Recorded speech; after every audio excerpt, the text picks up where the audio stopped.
Romancing the Dungeon is a softcore D&D podcast about heroes navigating their daily lives while looking for love in a world full of peril, monsters, and heartbreakers. This show is intended for mature audiences as it contains adult themes. You know, fun stuff for cool people.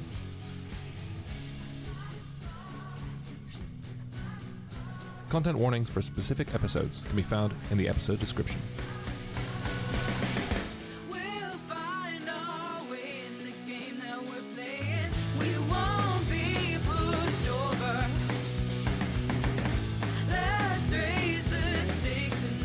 Sorry, I was fixing my hair. What happened?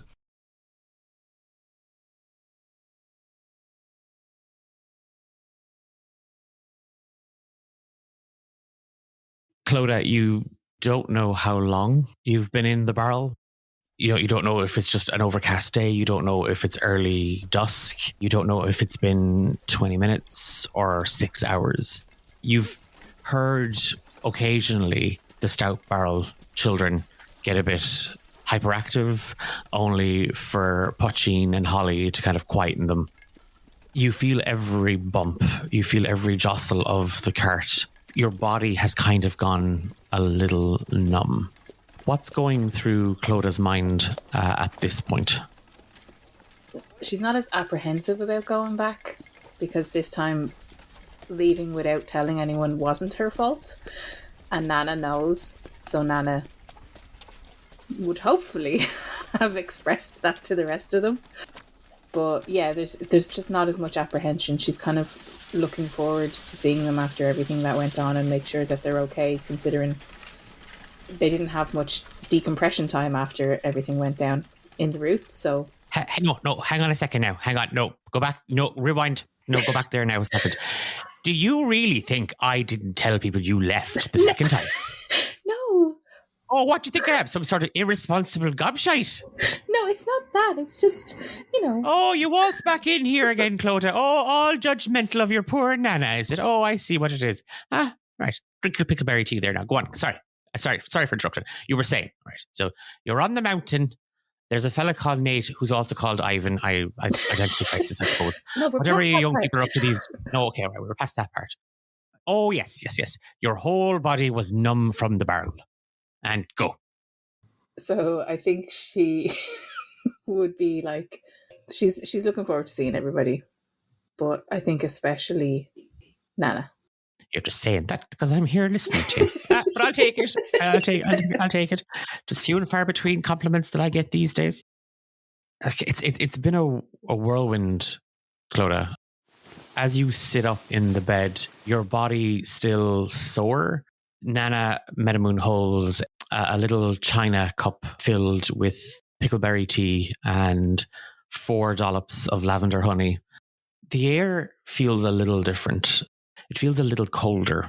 You don't see either of your parents. You don't see Pater or Anya. Nana is just sort of set on a small little chair kind of next to the bed. And as your mind drifts back to the barrel, the wagon comes to a stop.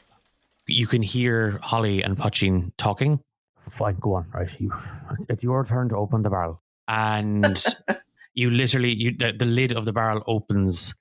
The cold air kind of rushes in. You just see 3 sets of eyes looking in at you. She's alive! And of course she's alive. She was able to breathe. We put holes in the barrel. Holly Stoutstone reaches a hand in to kind of ease you up. It seems to be late at night. And in the distance, you can see lights of what look to be like a little town or a little village. So I hope you were comfortable in the barrel. And we're just going to set up camp tonight. If you want to go and stretch your legs, Clodagh, you do feel sort of wobbly in them. Yeah, she's going to awkwardly climb out or whatever and then do a full body, like one of those stretches that make you groan. And then just kind of give herself like a full body shake. The kids copy you. You literally see Nook, Bronna and Mike do sort of emulate your movements. Pucheen is kind of off to one side. He's kind of setting up a small little camp and he's kind of got a fire going. Holly is kind of just glancing around, kind of looking upwards, and you just see hundreds of stars overhead. And you are in kind of the middle of a small little clearing off the road. In the distance behind you, you can still see the mountains, prominent, steadfast, dark and cold. And you can't help but think of Hephaestus, AJ, Nate, Ivan. Yeah, she'll kind of take a deep breath in and send some like good wishes their way, and then kind of turn to the Stout Stones and say, I really can't thank you enough for your help this far. Is there anything I can do to help set up the camp? Pachin kind of just, he seems to be sort of concentrating on kind of the camp itself. He doesn't say anything. He doesn't kind of turn to look at you. Give me an insight check. Because he's always, like, the time you've spent with the family briefly, Pachin seems surly at the best of times. 18. There's something else. It's not just his usual sort of grumpiness. There's something kind of obviously bothering him. He hasn't really kind of turned to look at you at all. As you are kind of asking to help, Holly, just, maybe you could help the kids with the firewood?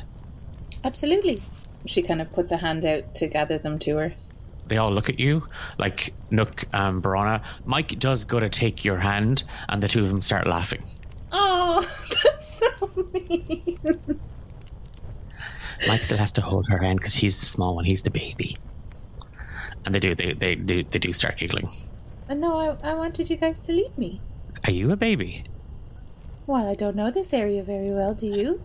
You do see Nook and Brana kind of look at each other, and it's like, we are experts. Oh, so you know where the best firewood is? By the trees. Go figure. Well, should we go? And Mike is sort of like tugging you kind of towards the tree line. Come on, let's go. It's a small little clear. Clodagh, you'd have seen these kind of on the road from the Grove to Tezrab. All kind of main roads would have these areas to pull in where a traveling group would need to rest. It's dark, but it's not pitch black yet, and you do have the light of the two moons overhead, and you can kind of see the tree line. It's tall pine trees that just sort of shoot up, very, very different to what you'd have grown up with in the Grove. Very, very different from the woods that you call home. As you watch Nook and Brana kind of run over, and they're literally they're picking up small little twigs and branches. Brana goes to try and flake Nook one, and you do hear Holly like just kind of like, Brana, the sharpness in her voice that, you know, moms can turn on very, very quickly. She stops, and then she kind of pretends that she wasn't doing that. We're just playing a game. Mike has kind of pulled you over to, you're closer to the tree line than Nook and Brana are. Yeah, she's going to start kind of kicking around with her feet and looking for some... I mean, she'd know what good firewood looks like at this point. And picking some up and kind of keeping an eye on Mike beside her. What's your passive perception?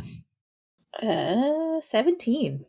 There's a moment, Clodagh, like that Mike kind of like scooping down, and he lets go of your hand to like pick up some twigs and little bits of dried grass as you kind of make with your hoof, scratching at the dirt, kind of clearing stuff for him, kind of almost like get that one or get that one kind of a thing.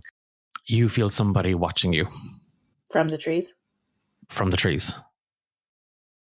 And you don't know if it's just kind of paranoia, because you know when you're out in the dark and you can't see beyond, it does feel like there is something. This goes a little deeper than that. How far away? Give me a perception check. Unnatural 20. Like as you peer into the tree line, and Mike has he's like his hands, like he has sort of bundled, and he's holding he's kind of rolled up. He's kind of looking up at you, almost as if to say, like, I'm done. Staring into the tree line, You know with certainty somebody is watching you out there. They're deep into the woods. And then you just hear, kids, food, come on. And the sensation is gone. She's going to pick up a stone or a pebble, cast light on it, and just kind of flick it in the direction that she felt. As Mike he's waiting for you to kind of go back with him, you do hear Nook and Bronner are laughing, crying, fighting. It's that sort of who got the bigger stick, and they're now fighting about a who stick, and they're trying to break each other's. You reach down, you find a small little stone.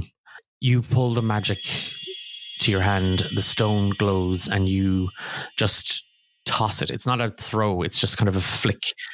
Like you see the light just kind of fly through the air, and it bounces off a tree trunk, and you see somebody just almost vanish into shadows.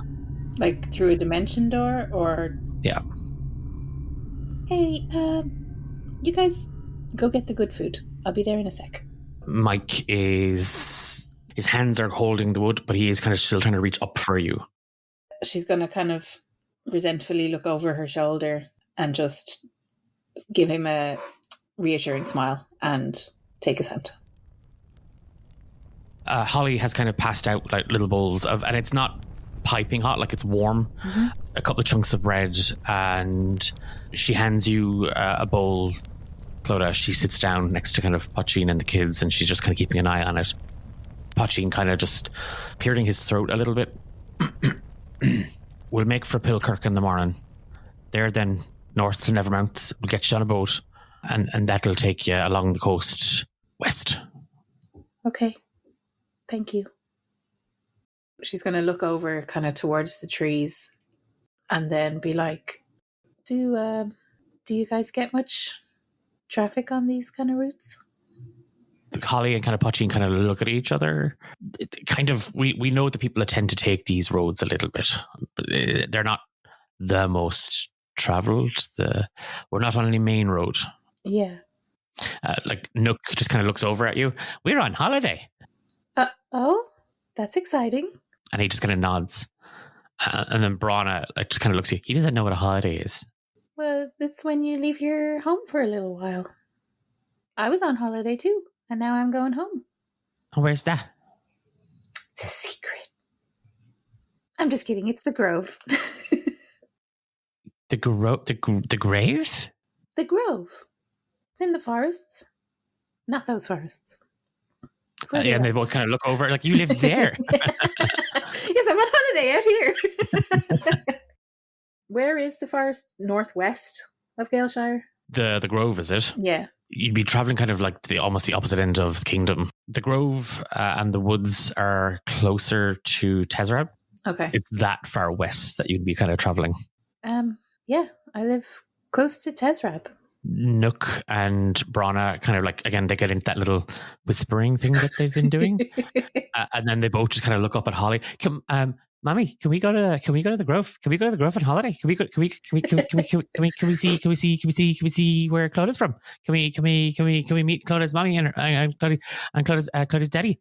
And we'll be really good. And Holly just kind of looks. Maybe next year we'll go to the Grove, where this is a road trip. Clodagh's not staying with us the whole way. Your father and I have told you this. And then they kind of turn to look back at you. And then Mike just lets out kind of a yawn. Okay, I think that's enough for tonight. Bowls, come on, pass them over. Get into your little sleeping bags. Mike kind of with a big sleepy head in him yawns. And then like Nook and Bronner in the same sort of moment are like, but we're not giant either, and I'm big. And you said big people get to stay up later, and I'm bigger than the two of them. Pachin just kind of like off to bed now. And they kind of lead Mike over to the little sleeping bags that have been laid out. You see kind of a moment between Holly and Pachin. You can take the cart. No, I don't mind sleeping in. Well, it just, we can cover it. Oh, right. I didn't think of that. I really don't know what I'd do without you guys. Thank you so much again. Probably get caught by the city guards. Yeah. Put on fire. Yeah, certainly would seem that way. Or those bounty hunters. But they're not looking for me. And they both just kind of look at each other. They weren't looking for us. Ruh-roh. She's going to kind of nod to them and then be like, do you guys normally keep a watch or cast a protection or? Clodagh, it'll be fine. You get your rest. Okay. Good night, I guess. You see Pachin and Holly kind of start to tidy up a small bit, clean the bowls. Like Pachin starts kind of like to rinse them out a small bit. Holly, as you kind of climb into the cart, you see that she's kind of, she isn't quenching the fire, but she is kind of building kind of a little, like an outer ring around it just to make sure that it doesn't spark. Spread. Spread, yeah. Are you just climbing in and heading to sleep? Yeah, I mean, I'm frantically looking through my spells to see if I have one of those, like a tiny hut, but I don't think I do.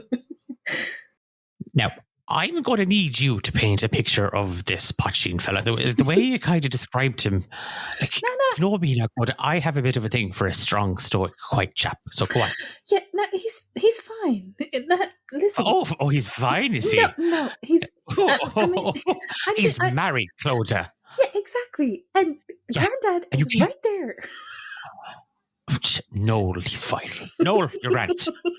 And yeah, you do see that Noel he's been in the room the entire time, half dozing in and out. Look, he's grand. He's fine. He's grand. I mean, I don't know. I didn't look at him like that. He was just kind of small and bearded. You know, kind of. Well, you know what they say? Good things come in small bearded packages. Yeah, they do say that somewhere. And as the GM, that's canon now. Short little beardy man myself. He was lovely, very quiet, kind of like Granddad. Oh, give me a wisdom saving throw. 23. As you recall that night, and you try and describe Pachin without making it sound like you were in love with him, according to Nana Medamoon, you remember sort of the hardness of the cart, the little comfort that the sleeping bag kind of brought. You weren't cold, but it wasn't particularly comfortable. And then the fragments of the dreams come to you, and it's one of those things, Clodagh, that you remember seeing yourself in the grove, and there's nobody around. This is a dream she had while out on the road? Yes, yeah, that night, just outside the village of Pilkirk. You call out to Pater and Anya, Oisin, Nana, grandfather, Trep, and nobody answers you. You just hear your voice echo around, and the earth begins to shake, and it erupting out of the earth. You just see the twisted giant maw of a heart eater rise up and then collapse down on top of you. And you are snapped out of your sleep. Mommy, she's up. And you do see the three kids are staring at you. Good morning. What's a heart eater? What? You were saying it in your sleep. It's just an old wives' tale. Oh, Something I'll that go ask my mom. She's an old wife. No. Don't you dare call your mum an old wife. What did you call me? You just see that like Nook and Bronna both just go because they've caught. Holly appears kind of at the edge of the cart.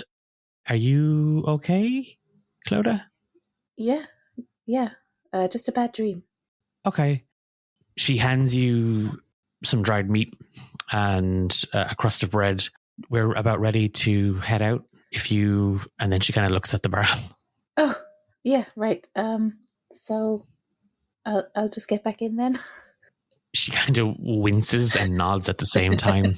It's just for a little bit until we get off, until we get onto the. Right. Yeah. No, it's fine. I get it. I don't want to draw any attention to you guys.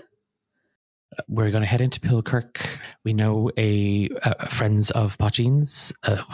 We'll go to their place.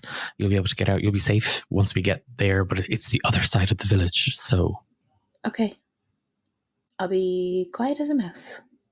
She kind of helps you kind of climb back into the barrel, and then she closes it. And again, you try and find the groove to rest your back against, the comfort to kind of steel yourself against it.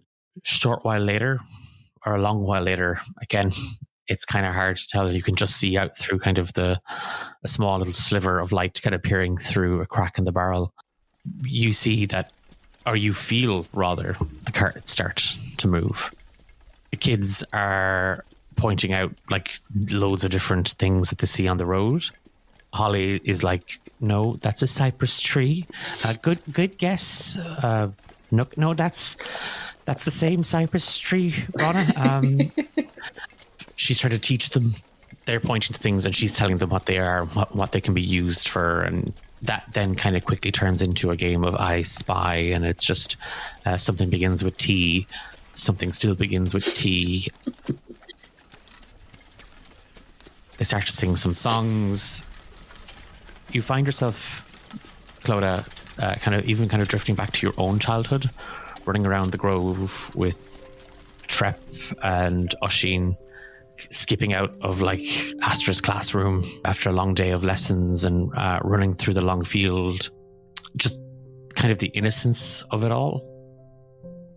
As you kind of lose yourself in that, you lose time. And then you hear Poching call out to the horses to slow, to steady, to hold. Galeshire Army papers, please. Where are you folks coming from? You hear Holly kind of scrambling. What's in the cart? And then you just hear Bronna. My mommy and daddy make pickles. Oh, pickles. Yeah. Pickled beets, pickled onions, pickle, and oh, well, aren't you helpful? We're going to have to inspect the barrels. Oh, of course. Yeah. One second. You hear, you're not sure who. Heavier footsteps would tell you probably Holly. We never really encountered inspections in Pilkirk before. Officer Marlin, ma'am. I'm sure you and your husband are aware of what happened in the city. We're trying to track down the assassin and the people who may have helped her escape. Oh, I see. Frightful business, all of that. And you do hear her lift the lid off a barrel. So we do pickle very differently, Officer Marlin. If you get a whiff of that, it's a kind of a briny alcohol. You hear a very audible inhale. Yes, that's quite strong. I think this is the pickled onion one. the lid of the barrel closes. What are you doing, Clodagh, at this Casting point? invisibility? Do you have invisibility? I think so, yeah. Hold on. Oh, God, please say I took it. I'm nearly sure. Oh, God, I should have looked at my spell slots. Okay. Whew. He better not put his hand in the barrel. Yeah. Like that feeling, getting your pulse racing, and you can hear Holly and Officer Marlin just kind of outside, like at the back of the cart now, where the barrel that you're in has been loaded. What's in this one? That one now. Pucheen, sweetheart, do you remember what's in this barrel? And then you just hear Nook. That's the barrel that she's in, remember? And then there's just a silence. I'm going to need you to open the barrel. As you hold your breath, you can hear your heart beating. The top of the barrel comes off, light floods in. You just see this complete look of absolute disbelief on Holly's face. Like her eyes kind of like she's completely surprised. You see Officer Marlin, dark grey tiefling gentleman with a perplexed look on his face. You see he's wearing the Gaelshire Army regalia, a pike in his hand as he kind of leans down. Oh, there is a kind of a funk of this bar. You'll have to ignore Nook. He has an imaginary friend, and this is the one that we apparently carry her in. This would be a slops barrel, if you get my. And she kind of like, you see her kind of give him kind of the nod. Okay. Okay. You can close the barrel. You're clear to enter the village of Pilkirk, Mr. and Mrs. Stoutstone. Good luck with your pickle alcohol. Oh, thank you, Officer Marlin. I feel a little safer knowing that we have men like you patrolling the roads. And he blushes, and the barrel lid closes. That's our Holly, and he does. He kind of puffs up his chest a little bit and everything, and he lets out you hear a kind of a whistle. The cart's clear. They're good to go. He tries to lower his voice. Manly man. Yeah. The kids are like bickering. Like Nook, Brana, and Mike are giving him stink eye for almost getting you in trouble. You feel the cart judge forward. A little time passes. Out of the crack, you can just make out little sort of flashes of small wooden and stone buildings. You can hear people outside. The cart just kind of continues on. They don't seem to be stopping in the village. As the day kind of trundles on and the streets kind of vanish, and again, it is just fields and stone walls. You're not sure how long passes. Like you just, Clodagh, no, I don't need this now. I just, condense it. So you were on the road, you were smuggled, you turned into very clever. You got that from me now. You got that quick thinking from your nana. You did now. All those trips smuggling in the pickleberries. Smuggling what? I'm just saying it's in your DNA. Oh, okay. So good on you there now. So I don't need vivid descriptions of what you could see from the barrel. No, that's not. I'm sure it was lovely. And I'm trying to give you. No, I don't need it. So where did you go then? So after we went through Pilkirk, we headed north to Nevermount. As you recall this, you remember again the numbness kind of creeping in. As much as you try and shift in the barrel to try and find a new position to kind of stretch or move muscle, it's tight. The cart comes to a stop, and again you just hear a different voice. No, it's my turn. You did it yesterday, Brona. Yeah, but Mommy and Daddy are mad at you, so... And then you just hear Nook crying, and the barrel opens, and Puchin is kind of looking down at you. I don't know what you did. I'm not really sure either, to be honest. I panicked. We'll talk to the kids. We can't really have that happen again. Right. He puts a hand down into the barrel to kind of help you kind of climb out. And you do see that Holly has taken the kids off to one side and she is talking to them about what a secret means. And we are learning what a secret is. You do see that like Nook, through tears and sniveling, is like, sorry, Mommy. Brona is just nodding along as if she knows exactly what a secret is. Mike looks completely oblivious to the whole thing. He's just kind of looking over at you. Then he's looking up. It's late in the evening. It's not nighttime. It's kind of dusk. You've kind of found yourself, it looks to be like a small little farm. There's a large house. You've pulled up kind of just to the side of it. In the back, you do see an outbuilding, maybe a barn shed of sorts.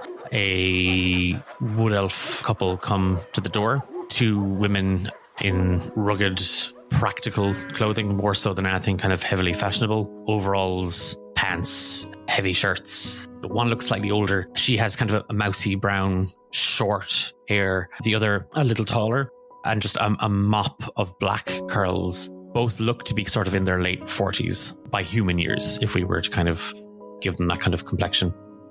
Puchin kind of heads over to them. They wave at the kids. They wave at Holly. Their eyes fix on you for a little bit. You can't quite hear what they're saying, Clodagh, from here. Occasionally, kind of Puchin kind of looks over at you. Inevitably, they're nodding, and he kind of wanders back over to the cart. So, yeah, we've had to tell them a little lie that you work for Holly and I. Okay. They don't have room for you in the house, but they've said you can camp out in the barn. And he gestures. We're going to get the kids settled. We'll bring you out some food. Oh, okay. Thank you. She's just gonna hunker down with the kids and be like, I'm gonna sleep out here, so I'll see you guys in the morning, okay? We can't talk to you because you're a secret. No, you can talk to me. You can't talk to other people about me. Brona and Nook kind of look at each other, and Mike just kind of nods. Good night, Clodagh. I'll and Holly kind of scooches the kids. I'll bring something out once I get them fed and learned in the ways of secrecy. No problem. You would think the children of smugglers. And she kind of scoffs. It's not a particularly bright evening, kind of overcast. It's quite a large farmstead that this couple have. You can see the barn, the doors. In the distance to the east, you can still see the Dragon's Back Mountains. Just lets out a little breath and tries not to imagine the worst. And hopes that they're sleeping in better conditions than she is right now. She'll just kind of have a glance around her surroundings and head into the barn. Evening rolls into night. You have a small little lantern as a light source. The barn is empty, save for sort of bundles of hay. With the hay, you've enough to kind of maybe comfort the floor a little bit. Mm-hmm. There is a loft overhead. And after some time, Holly kind of comes out with some food. This is obviously from the farm itself. It's kind of a plate of mashed potatoes, some meat, some root vegetables, and kind of half a cup of a warm ale. Delicious. She lingers for a moment, just kind of seeing how you are, acknowledging kind of what happened outside Hillkirk. But then again, two brilliant women, one using her brains, the other one using her beauty, were able to sort of, take care of it. They've talked to the kids. You'll be heading out kind of early in the morning. It's another day and a bit from here to Nevermount, but it's a main road, so it shouldn't be as bumpy. She kind of bids you good night and she slips out of the barn. She just kind of settles in, is like using her little satchel as a pillow, I guess, for her back, and just kind of sits down and starts to eat. You said your passive perception was 17? Yep. As you sit there on a bale of hay, picking at the food, you are hungry, but it's that, like, I don't know, maybe you don't want to eat, but you're kind of making yourself. So it's small little spoonfuls every now and again, and it has kind of gone cold. It tastes nice.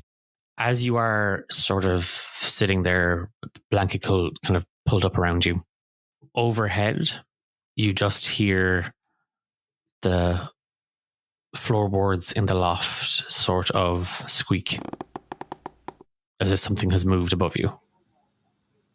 Something big or something small? Big enough to make the floorboards creak. I think she is just going to put her plate down. No, she won't come out guns blazing. She'll just stand up and kind of dust herself off and say, I know you're here. I saw you in the forest. You might as well show yourself. And she'll kind of move out from under the loft to kind of get a vantage point of anyone coming down. As you slide out from under the loft, kind of, there is a ladder. It's at an inclined angle. It's not a kind of a straight climb up. As you sort of skirt out underneath looking up, you can only see kind of the edge of the loft kind of illuminated. And you do see there's some tools hanging down kind of from that beam. There's more kind of stacks of bales of hay kind of up there. You can't see anyone, but an aroma catches at the edge of your nose, and you can smell cigarette smoke. A familiar type of cigarette smoke, or just general? Just general. She's not going to fucking hang about, so she's just going to climb the ladder and be like, this is so ridiculous. What do you want? As you climb up the ladder, and it's, I think, you're peering into the loft, it seems to go back further, Clodagh, than, I mean, you were... It should. It should, like, because you were down below, you were under, you kind of halfway between kind of those double doors at the front and the back and some of the stalls. So you have a good measure of the space, but peering, and maybe it's just that it is dark now, and it's just that, but you have a feeling there's something else. And as you clamber up the steps and you kind of hand forward to kind of reach out to the loft, you find yourself tumbling. Knew I should have taken Featherfall. It's not like you tumble and then you find yourself smacked or grazed on both sides by soft, heavy material. It's brushing against you, like you're falling through curtains almost. And you can hear music. Loud, heavy music. Like in the club. Like in the club. Would she know? Well, no, because I don't even know if Festa would have talked about Adam, really. Okay, Eilish knows where she is. Clodagh doesn't know where she is. So she's gonna... I assume she's stopped tumbling?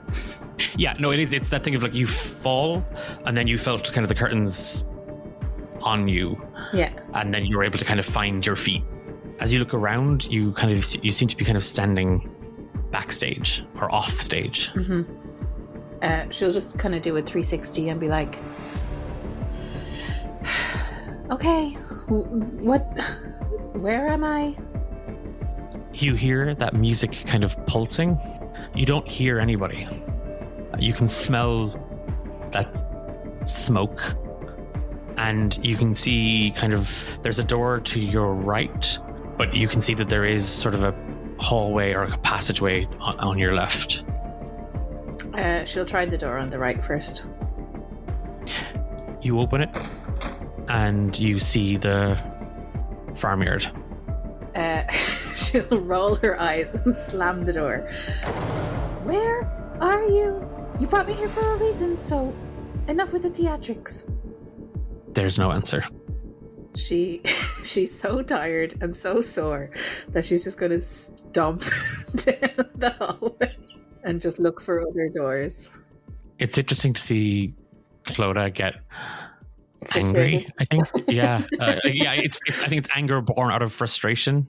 It is that thing of like, as you kind of fumble through the curtains down that passageway, your heavy footsteps grow louder and then you're stomping on wood and a light flicks on. And you're standing on stage. Oh, Jesus. Is there a crowd? As you peer out, again, it is that light. It's a spotlight. Okay. And it kind of blinds you for a second. You're peering out onto like an empty kind of lounge floor. Do you know where you'd see kind of trestled or tiered tables and seats? All of the tables are empty bar one. And you see two people. One is sat. Even seated, they look quite tall. They are a long, slender, narrow frame in a form-fitting cut suit. You see a mop of bushy kind of curls. They look wet as they sit on top of their hair, like just this mound, and they're sort of pulled to one side. Their eyes drift towards you. They have quite a frustrated look on their face. They look quite antagonized when their eyes meet you. The other figure is standing just off to one side from the table. They're in a long, dark cloak. They turn slightly, and a lock of bright pink hair just spills out. They turn, and they vanish. And you feel that same energy from the night before. Out of game. Adam and Dahlia? Fuck me. Okay. And Clodagh's never met either. No, has she met Dahlia? She hasn't met. She definitely knows about Dahlia. Yeah. Was Clodagh at? No, Clodagh wasn't at the party, the dinner party. Yeah, she was, but Dahlia was disguised as Hephaestus. Yeah, but I think between all of that, she knows. She's never met Dahlia, but she knows form. She knows about Dahlia. There is that moment where, as they vanish, and you get that familiar sensation from the night before, and it's that sort of it's like a wave of deja vu, but there's more to it. It's that sort of it's you know when you think you've had deja vu, but you're like, no, I definitely remember this. Miss Meadowmoon. Well, you know who I am. Who are you? Yes, we haven't been introduced formally. You are most welcome to Club Nirvana. I am Adam Maniac. Her heart sinks. You have something that belongs to me. And he stands up, and you see to one side he reaches, and you hear the familiar thud of the copper rabbit. That is not yours. This was given to me by a friend of yours. Clever friend of yours, who found a little loophole. You are bound to this, Meadowmoon. I was gifted it for a reason. Yes, of course. I would now require you to gift it to me. No. I don't want you to think you were in a position to bargain for this, Clodagh. If you could take it, you already would have. You don't even know what it can do. That doesn't mean that you should have it. I was trusted to learn what it's for, and I will. I know where you are. I know who you're traveling with. He moves away from the table and down kind of a set of stairs towards the stage. For his height, his frame, as I said, is quite narrow. He's quite lean. You see where the beard has been drawn on. You see where the sharpness of his face has been painted. This illusion of masculinity just etched on him. Give me the copper rabbit, or their deaths will be on you. I can't.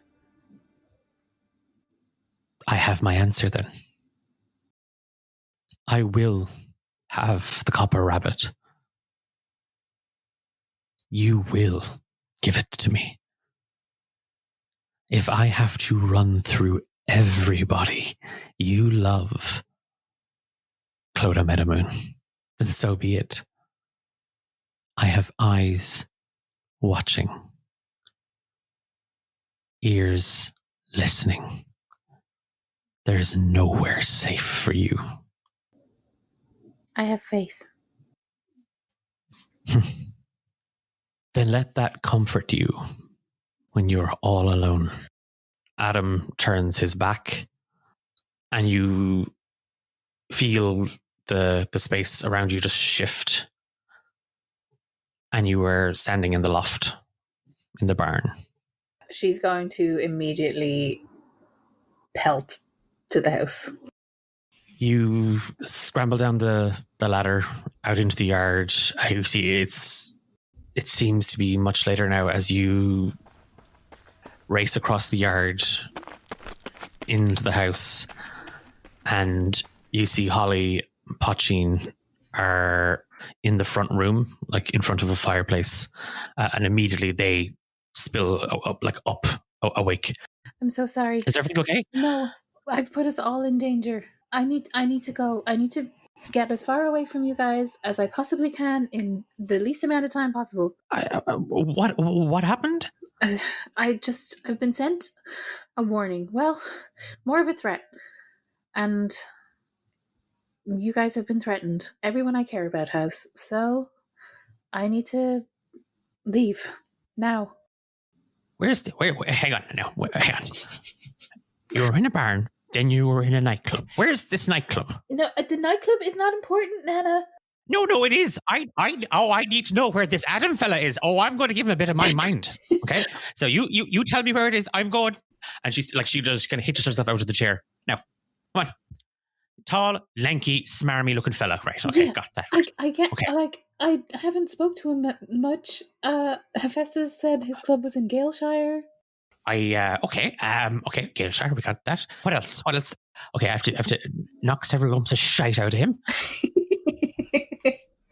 He thinks he can threaten you. Oh, and cut down the ones you love. Oh, well, bigger men have tried. She's kind of jostled in her chair a little bit. Like I said, I have faith. Oh, Clodagh, that's not enough. You need weapons, you need magic, you need allies, you probably need an army. I'll get started. And she does. She's kind of looking around the room. What does Clodagh do in the immediate aftermath of the threat? Like, what does she do to get away from the Stoutstones? She will probably ask them for a map or directions to Nevermount. And if they had intended on putting her on a boat, I'm assuming they have a connection at the docks there. Potchine kind of starts to write everything down. He's making kind of a crude map, while Holly is kind of bundling a couple of bits of supplies for you. I will tell the children in the morning. But are you sure? Because we could just do what we did in the cart. This person is... I can't even begin to explain how dangerous, how well connected. It's just better if I'm by myself. Holly kind of looks to Potchine. He's drawn kind of a map where we are with kind of key locations on it. It's an off-road map that he's drawn. There's a couple of names scrawled on it, like who to ask for in Nevermount. Captain Breezels, literally called the Inky Drip. That's the ship. As Holly kind of bundles some food into your rucksack, Pochin is kind of describing it to you. Holly just throws her arms around you, brings you into a really, really tight hug. I don't know, Clodagh, what's happened, but we trust you. It will be fine. As the further I get from you, the better, and I can't thank you enough for the help you've given me so far. Pochin kind of clears his throat. Whatever you're doing, Clodagh, good luck. And he kind of puts a hand out. She's going to tug him into a hug. Right, sure. And then Holly kind of just hugs the pair of you again. If you go out back, cut through over the fields, and you'll find, just follow the river. I will, thank you. And please give the kids my love. I'm so sorry I couldn't say goodbye. It's becoming a habit. They both just kind of nod as you make for the door. You cut out across the farmyard, over the back wall, into the fields, and under the dark of night, you are just chasing towards the woods. As you get closer, you can hear the sounds of a river. And as Pochin instructed, you follow it north. You are just tracking along the banks of this river until you start to get tired. And having traveled as far as you can, before exhaustion kind of takes hold, you find a spot to kind of hunker down, bundle your rucksack and your sleeping bag around you for warmth, and you fall asleep. Give me a wisdom saving throw. No. Oh, I'm good at that. 16. You find yourself in the grove once again. There is nothing but destruction all around you. You see the root torn asunder. You see the homes and buildings lying in ruin. And as you scan, looking for any sign of friends, family, calling out their names, you move through the small little winding streets, and you see them. You can see people. They're in the market square. They don't react. They don't seem to notice you. And as you draw closer, Clodagh, you see Trep, completely petrified. His body turned to stone. And then you see Patter and Anya, petrified. Nana and Noel, Galeshire guardians.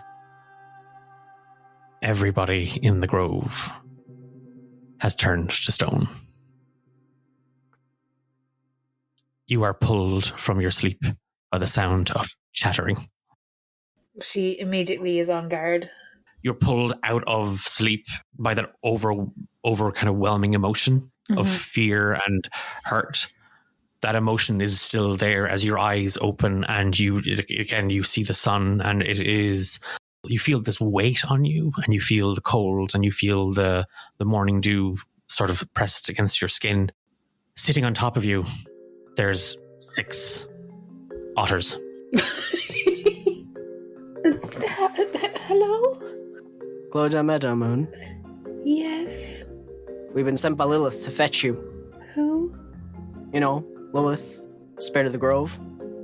You know, the one you were supposed to be able to connect with, but now you can't connect with because you abandoned your duties as Grove Guardian. Because my brother was a better fit. Yes, go on. Well... well... Whatever lies you have to tell yourself. Ma'am, we've been sent by Lilith as an envoy to escort you back to the Grove. Okay, let's go. Just like that. We've no questions. We could be spies for a dark and evil force. Well, no one else knows the name. See, this is why she's a better fit than us. Yeah, that's what she should definitely. Yeah. They're all kind of nodding. You see that they are all wearing like a little belt, kind of around their shoulder, kind of, and they all have like little pouches. How comfortable are you traveling by barrel? I'm getting way too used to it, to be honest. Okay, very good then. And they hop down. There were 6 on top of you. One of them has like a little tuft of white hair. This is the fellow that's been kind of chatting to you. The rest are all that kind of grayish brown. They're all wet, and then they scurry off of you. But there's another dozen more around you. Oh, hello. Oh! So she sends an envoy of otters, huh? That's how you got in the barrel. Clodagh, I told you, never trust an envoy of otters. What? It's the first time I met one. What did you do? You blindly trusted them. Well, why wouldn't I? They're so cute. That's why you're in this condition, all banged and bruised and delirious, dehydrated. Otters never bring supplies. And Nana is just tutting. I'm so sorry, Nana. Well, I learned a lesson. And I made it eventually, huh? The otters lead you kind of further along the riverbank, but south. You're turning away from Pochin's directions. You're moving kind of further away from Nevermind. No. Otters. We know rivers. Okay. You see here where the river has kind of swelled a little bit. On the bank, there is a barrel, maybe a little smaller than the one that you were traveling in with the stout stones. Mm-hmm. That little otter with the little white quiff just kind of points at it. Okay, so if you wanna... Does it have a lid? You'll be fine. We're going to be steering it. Oh. And you can breathe underwater, right? No, I don't Well, think I can. You can hold your breath then. You'll either get very good at that very quickly, or you won't make it. So, hedge your bets. Hedge your bets. And they all start literally passing out little small little scraps to each other, and there's a betting pool. What's your name? Ollie. Okay, well, Ollie. Captain Ollie. Captain Ollie, I'm trusting you to get me back to the Grove safely, in one piece, preferably still breathing. Well, Lilith didn't stipulate you had to be alive when you got back to the Grove, so that's a real spanner in the works, boys. I'm not going to be much use to them dead. Yeah, she's not going to be using it. I mean, look at Oshin. He's not dead, and he's absolutely no use to anybody. So, are you climbing into the barrel? Yeah. You hop in. The otters just kind of throw themselves against it, and they do sort of shove you in. Cold water immediately just splashes in Of course. as the barrel goes down and bobs straight up. Clodagh, Yes? you haven't upset any rivers lately, have you? Not to my knowledge. Well then, we should be fine. The river surges. As it hits a bend, the barrel wallops into the bank. Hold her steady, mates. Hold her steady. No, not Clodagh. She's grand. I meant the barrel, lads. Hold the barrel steady. And the otters are trying their best to navigate it. You feel the barrel drop. You find yourself in complete darkness. The barrel goes underwater, and you swallow a mouthful of river water. Again, you rise up. Light blinds you. This goes on, Clodagh, for so long. This is. Captain Ollie. Ma'am, Captain Ollie isn't with us. We lost him. We lost him back there. What? Oh no, river tributaries. I'm sure he's alive. Okay. I'm Marcus. Hi, Marcus. How does one offend a river? Because I think I might have. Dumping trash in it. No. Illegal fishing. No. Stealing the heart of someone the river loves. Wait. And then immediately the river just wallops the barrel against the bank again. Clodagh, your head hits the side of the barrel and everything goes dark. A little while later, you feel every muscle, every bone, every nerve seems to be pinched. Oh dear. Oh, no, she's come. Okay, Trip. Thanks for bringing her. Yeah, she's fine. Look, she's alive. I have her. I have her. Okay. You need to go and talk to that river of yours. Clear. Shush. Clodagh. Nana? And then there's just a little tap on your face. Nana, I'm awake. And then slap. Oh, you're awake. Oh, very good. Very good. Clodagh, sweetheart, they found you in a barrel with an envoy of otters. We'll get to that. I'll get to that in a minute. Are you all right?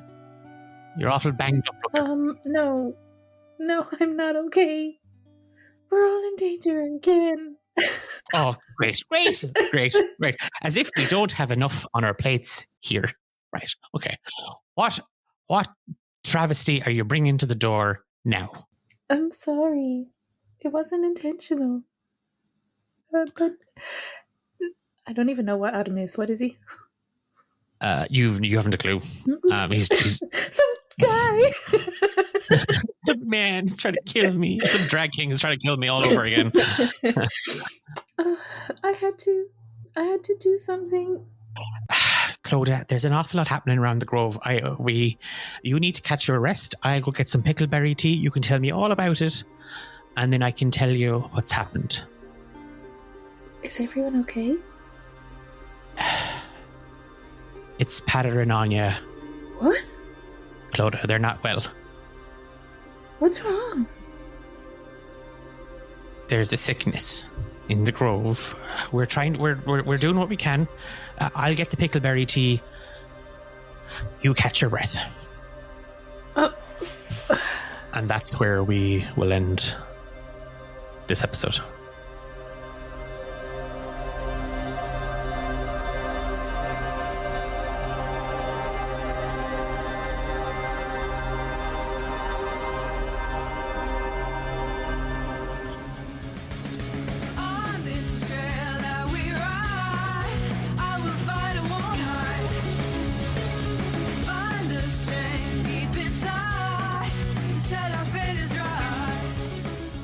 You've been listening to Romancing the Dungeon with Eilish and me, Declan, your Dungeon Master. Podcast title card artwork is by Dahi C Designs. Our theme song, Fight for Each Other, is by Stephen Tynan and Gabby Soiree. And a big thank you to Gavin Keane for lending his vocal talents to that of one Captain, Ollie Otter. A little bit of an update before I sign off. Traditionally, Romancing the Dungeon will go on a bit of a break between the holidays, but with the way the calendar's falling this year, we've decided to kind of keep the episodes rolling out over the next 2 weeks or so. So there will be another episode dropping in 2 weeks' time. So that means more, or the usual. Basically, all that to say, we're not taking a break this holidays. So the episodes will be there with you if you wanted to have something to listen to and chill out with over the next couple of weeks.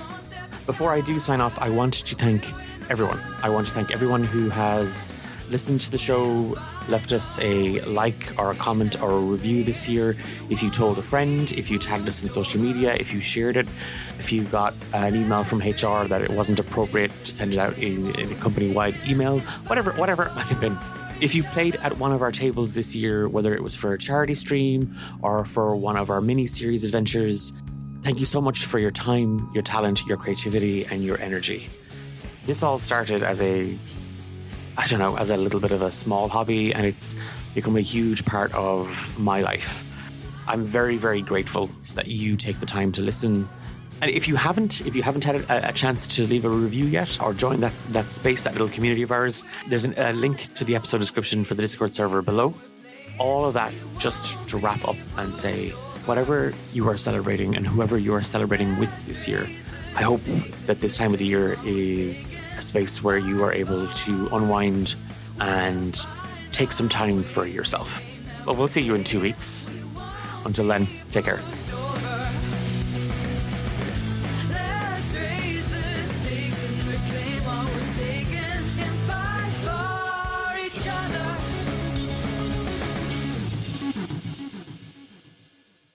pausing for seagulls. There's seagulls floating by. Floating? Flying by. Just floating. Seagulls float in the world of Merculum.